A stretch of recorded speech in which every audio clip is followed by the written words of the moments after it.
Bonsoir et merci d'être fidèle au programme de ITV, le sommaire du 1945.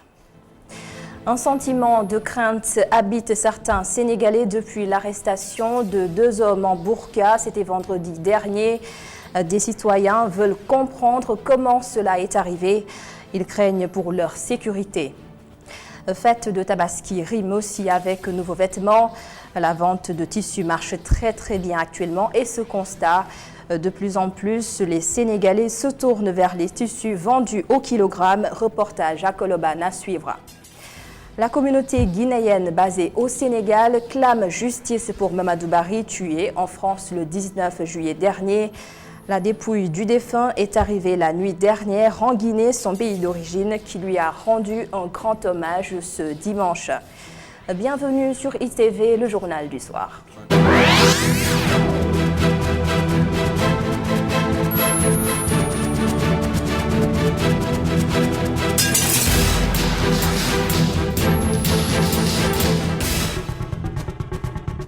C'était vendredi dernier, 2 Sénégalais arrêtés parce qu'ils étaient habillés en burqa. Ils ont été arrêtés près de la mosquée Malick Sy par la sûreté urbaine. Les citoyens sont inquiets par cette arrestation. Ils se demandent comment et pourquoi des hommes se sont habillés de la sorte et se sont faufilés dans les rues de Dakar. La sécurité de la police nationale est interpellée pour plus de vigilance. Babacar Touré et Sélé Diallo. L'interpellation de 2 hommes déguisés en burqa réchauffe la question du voile intégral au Sénégal. Les 2 hommes sont tombés vendredi dernier à la mosquée Malick Sy. Et pour crédibiliser le déguisement, ils avaient posé de faux seins et de fausses hanches. Déjà, certains Sénégalais sont formels. Ces 2 hommes avaient des intentions certainement répréhensibles. Ils peuvent cacher beaucoup de choses dans ces burqas-là. Parce que tu ne vois que, comment dirais-je encore, les yeux. Tout le corps est, comment dirais-je encore, est masqué. Tu ne vois absolument rien. Donc ils peuvent porter même des armes à l'intérieur de ce burqa-là. Ils peuvent commettre des dégâts après. Qu'est-ce qui va s'en suivre? Je lance un appel aux autorités afin qu'ils puissent encore, comme je te l'ai dit tout de suite, prendre des mesures sévères sur le port du burqa, interdire ça. D'autres, plus prudents, préfèrent attendre les conclusions des forces de sécurité sur les réelles intentions des mises en cause. La burqa en elle-même n'est pas un délit.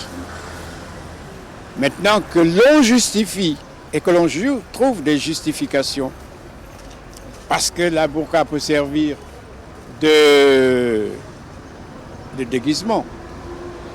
Pourquoi alors se déguiser? Pour faire quoi? Ça, c'est le rôle de la police. Et si c'est bien cela, la raison pour laquelle on les a arrêtés, la justice, la police doit faire son travail et ensuite la justice doit terminer ce travail. Si l'on se base sur l'avis des spécialistes, la scène pourrait bien être un signal fort. Donc, il faut la prendre au sérieux. Les fondements de la sécurité ont changé. Si on reste dans l'ancien modèle de la sécurité, là on est en faillite. Ce qui doit jouer fondamentalement, c'est le renseignement. Surtout le renseignement intérieur doit en fait être lié avec ce qu'on appelle les forces de l'ordre, pour qu'on puisse au moins appréhender ces langues. Aujourd'hui, la situation sécuritaire dans la sous-région fait planer la menace du terrorisme au Sénégal. En mai dernier, au Tchad, des hommes habillés en burqa ont perpétré un attentat qui a coûté la vie à une dizaine de personnes. Comment ne pas craindre une psychose après les interpellations de vendredi? Babacar Touré, cette arrestation pose à nouveau la question du port du voile intégral, encore appelé burqa. D'où vient cette façon de parler? Existe-t-il un lien entre le burqa et l'islam? Les précisions de l'imam de l'université Cheikh Anta Diop de Dakar, Ababacar Cissé Diop. Il y a un verset du Coran qui parle du voile du musulman. Lorsqu'Allah subhanahu wa ta'ala dit wa qul lil mu'minati yaghdudna min absarihinna wa yahfazna furujahunna. Dans ce verset, Allah dit aux femmes de baisser le regard. En continuant, il a dit qu'elles rabattent leur voile sur leur poitrine. Et dans un autre, et toujours dans le verset, il dit qu'elles ne montent de la tour que ce qui en apparaît. Et maintenant, pour comprendre ce verset-là, il y a deux compagnons du prophète Muhammad sallallahu alayhi wa sallam, un du nom d'Abdullah ibn Abbas, radiallahu anhuma. Lui, il a dit ce qui peut apparaître, c'est-à-dire c'est le visage de la femme et les deux paumes. Au nom du nom d'Abdullah ibn Mas'ud, radiallahu anhu, lui, lorsqu'il faisait l'exercice de ce verset, il dit c'est-à-dire les habits seulement, ce sont ces habits qui vont apparaître. C'est-à-dire, donc, pour lui, sa compréhension, c'est ce qu'on appelle le voile intégral. Donc, et quand on voit aussi les femmes du prophète Muhammad sallallahu alayhi wa sallam et certaines femmes aussi des compagnons, elles mettaient ce qu'on appelle le voile intégral. Et nous parlons de la Tabaski, une affaire de distribution de moutons sème la discorde entre le directeur général du marché central aux poissons et une partie du personnel. La déléguée du personnel, Seyne Boundaou, appelle les autorités pour qu'elles réagissent. Écoutez. Ils disent qu'ils vont nous pardonner au personnel, tout le personnel des moutons de Tabaski, en plus accompagné de d'oignons et de pommes de terre. C'est faux, parce que c'est la moitié du personnel qu'elle a donné. Moi, je suis délégué du personnel. Il a refusé catégoriquement de signer la convention pour qu'on nous donne, le fournisseur nous donne nos moutons de Tabaski. On est à 8 jours de la Tabaski, qui a des malentendus avec le délégué du personnel. Il y a du lobbying, je ne sais pas. Un deal, c'est du mensonge. J'interpelle le président de la République. J'interpelle même Madame Aminata Mbengue Ndiaye pour qu'elle règle le problème du marché central. Le directeur du marché central aux poissons a aussitôt réagi suite à cette sortie du délégué du personnel. Mohamedou Abdoulaye Mbaye dit qu'il n'est pas du tout ébranlé par ces accusations. Ces propos sont recueillis par Oumar Bokoum. On a une administration qui se respecte. On a des services, on a des chefs de personnel, on a une administration, une responsable division administrative. Donc, ce n'est pas une personne qui va prendre la responsabilité d'aller chercher un fournisseur. Qui va engager ce fournisseur? Ce n'est pas elle, c'est moi, le directeur du marché, qui engage. Donc, s'il y a un problème, s'il y a un agent qui arrête son travail pour aller chercher du travail ailleurs, ce fournisseur, il ne va pas poursuivre cet agent-là. Le problème demeure ailleurs. Peut-être il y a des gens tapis dans l'ombre qui veulent créer l'instabilité au niveau du marché. Mais moi, je pense que sur un personnel de 190 personnes, une seule personne se manifeste. Là, je crois qu'il n'y a pas photo, quoi. Là, j'entends parler d'une liste de 70 personnes. Elle n'a qu'à sortir la liste. Vous savez, c'est bien, j'ai une liste de 110 personnes. Elle n'a qu'à sortir la liste. Et même si elle sort une liste aujourd'hui, elle ne peut pas se substituer à la place du directeur. Elle peut aller chercher 50 000 fournisseurs, mais ce n'est pas elle qui va engager ces fournisseurs. C'est moi le directeur du marché central. Donc aujourd'hui, il faut qu'on respecte aussi un peu la hiérarchie et puis ne pas permettre à des gens comme ça de semer le doute dans la tête des gens. Le marché, tout se passe très bien, les gens ils sont contents, les gens, j'ai fait 20 mois, 20 salaires, les gens, j'ai jamais eu d'arrière de salaire ni de retard de salaire, je donne des avances sur salaire. Mais qu'est-ce que les gens ils veulent encore? Ils n'ont qu'à faire le travail, c'est ça qui est important dans cette affaire-là. La Tabaski, c'est aussi une période de grâce pour les vendeurs de tissus. Les variétés sont multiples, ainsi que les choix d'ailleurs. Notre reporter a fait un tour au marché Gambi de Colobane. Il a pu constater que la vente de tissus au kilogramme fait fureur. Une nouvelle tendance qui attire beaucoup de clients parce que moins cher. Le reportage de Matarnger et Célé Diallo. Au marché Colobane, les vendeurs de tissus sont à pied d'œuvre. Dans cette boutique, les tissus se vendent comme des bouts de pain, mais par kilo. Nous vendons des tissus au kilogramme. Le client vient et choisit le style et la couleur qu'il veut. Et on met sur la balance. Pour les prix, ça varie. Il y a le kilo à 2000 francs, 3000 francs ou 5000 francs. C'est selon la bourse du client. C'est accessible à tous.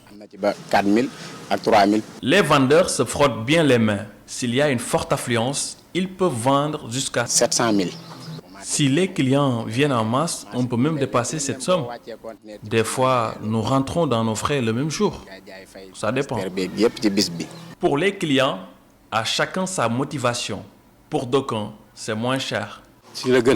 C'est moins cher parce que le kilo que tu achètes ici est plus avantageux que les tissus vendus au métrage. Puisque je suis un tailleur, je viens souvent ici pour les acheter.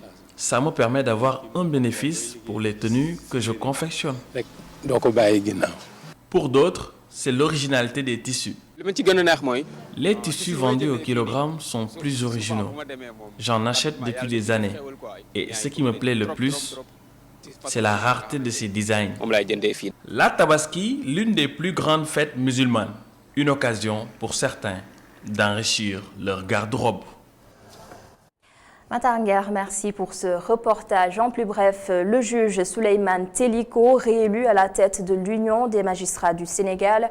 Un nouveau mandat de 2 ans. L'UMS était en assemblée générale ordinaire hier samedi à Mour. Teliko a récolté 189 voix. Son challenger, le magistrat Mamadou Ndoye, en a eu 66. Et nous parlons culture, cinéma. Mati Diop, la lauréate du Grand Prix du jury de la 72e édition du Festival de Cannes, était l'invitée du jury du dimanche. Vendredi dernier, son film Atlantique a été diffusé en avant-première au Grand Théâtre de Dakar. Sujet abordé dans le JDD Synthèse avec Chersal. D'un père sénégalais et d'une mère française, Mati Diop est la réalisatrice du film Atlantique. Grand Prix du jury du Festival Cannes cette année. Une double culture bien assumée. Tous mes films, depuis le court-métrage jusqu'au dernier, ce premier long, en passant par Mille Soleils, sont traversés par la question de l'exil et de la migration. Et c'est vrai qu'il m'est apparu assez clairement à un moment que si c'était un motif assez obsessionnel dans mon travail, c'est sans doute que voilà, je me situais vraiment au cœur de cette dynamique, de cette à la fois ce liant, cette collision. C'est à la fois un liant, mais aussi quelque chose d'un peu plus brutal aussi, une collision aussi.